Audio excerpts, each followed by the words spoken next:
everyone, welcome to this week's batting masterclass video. So in today's session we're going to be looking at the correct technique for the batting stance.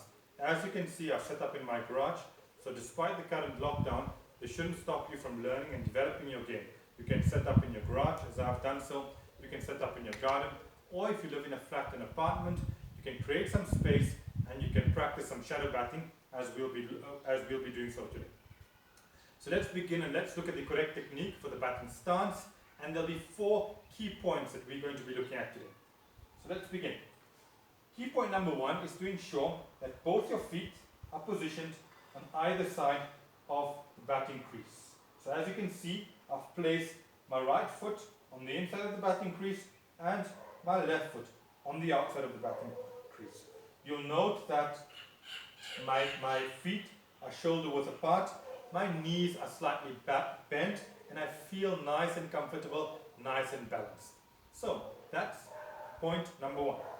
So let's look at point number 2. Point number 2 is to make sure that you've taken a middle stump card.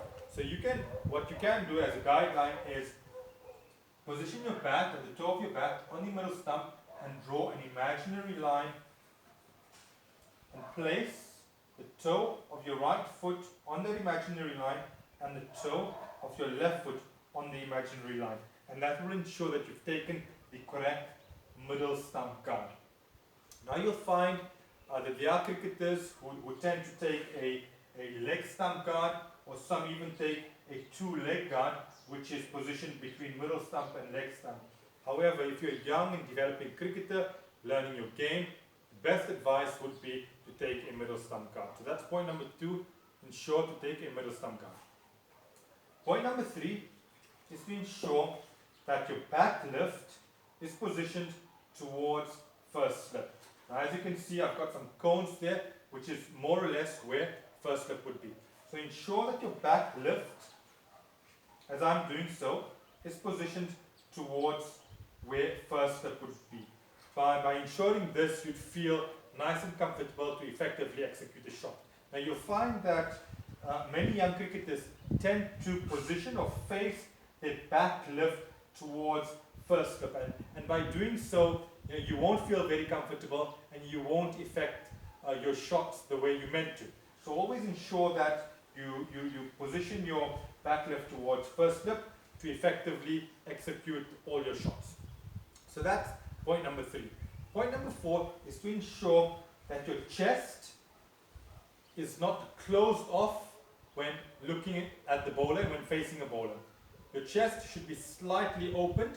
As you can see here, I'm slightly opening up my chest, and by doing so, opening up your chest, by doing so, will ensure that your eyes are leveled and your head is leveled and your eyes are focused and looking at the bowler, looking at the ball in the bowler's hand at all times. As the bowler is running in, as the bowler is delivering his ball, you're ensuring that your eyes are positioned on the ball, focusing on the ball at all times to ensure that you execute your shot effectively. So that's point number 4.